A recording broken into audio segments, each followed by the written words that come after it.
Hello, সবাই ভালো আছেন? তো আজকে জন্ম নিয়ন্ত্রণের পদ্ধতি নিয়ে কথা বলবো।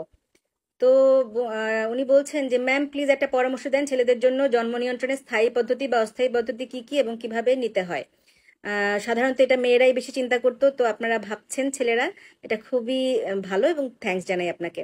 তো ছেলেদের স্থায়ী পদ্ধতি এবং অস্থায়ী পদ্ধতি, স্থায়ী পদ্ধতি তো আপনারা জানেন যে ভ্যাসেকটমি, মেয়েদের টিউব যেরকম ছেলেদের ভাস, ওটা যদি বেঁধে দেওয়া হয়, লাইগেশন করা হয়, ওইটা হচ্ছে ভ্যাসেকটমি, মানে কেটে দেওয়া হয়। তবে এটা সমস্যা হচ্ছে যে পরবর্তীতে বাচ্চা যদি মারা যায় বা কেউ যদি আরেকটা বিয়ে করতে যায় তখন কিন্তু প্রবলেম হয়ে যায়। এই জন্য স্থায়ী পদ্ধতি না নিয়ে অস্থায়ী পদ্ধতিতে যাওয়াই ভালো। তো অস্থায়ী পদ্ধতি কি কি আছে? যে ব্যারিয়ার ইউজ করা, হুম, মানে কন্ডম যেটাকে বলা হয়। তো বাজারে বিভিন্ন ধরনের আছে।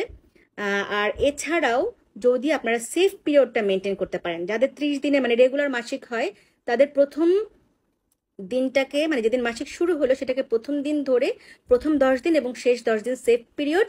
এই সময়টায় আপনি ইচ্ছা মতো কোনো মানে পদ্ধতি ছাড়া থাকতে পারলেন। আর মাঝখানে 10 দিন আপনি ব্যারিয়ার ব্যবহার করলেন বা কয়টাস ইন্টারাপ্টাস বলা হয়, যেটা বাইরে ফেলা, সেটা করা যেতে পারে। তবে একটু এটা টাইমিং উল্টাপাল্টা হলে কিন্তু আবার তখন ভেজাল হয়ে যায়। সো ব্যারিয়ার ব্যবহার করা বা অন্য কোনো পদ্ধতিতে যাওয়া ভালো। সাথে যদি মেয়েটা হেল্প করে, হ্যাঁ, তাহলে আরো ভালো হয়। তো মেয়েরা কি করতে পারে, যে যারা নিউলি ম্যারিড কাপল এবং অল্প সময়ের জন্য জন্ম নিয়ন্ত্রণ চাচ্ছেন, তাদেরকে আমরা পিল সাজেস্ট করি। তো পিলের সুবিধা কি, যে এটা বাজারে অ্যাভেলেবল এবং মাসিকটাও নিয়মিত থাকে।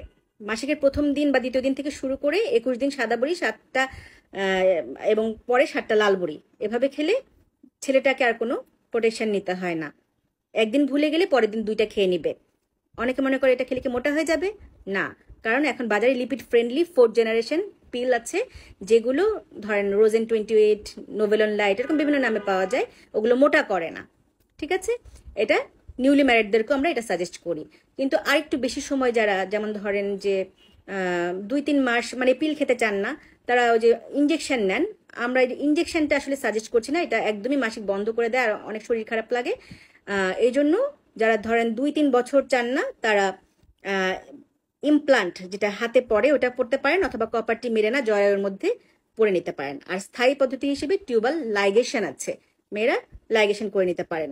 আচ্ছা, ছেলেরা অনেকে জানতে চায় যে কোনো ছেলেদের পিল আছে কিনা।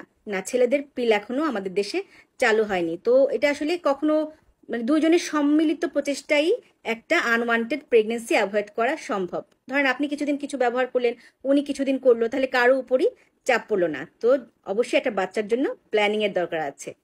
ভালো থাকেন।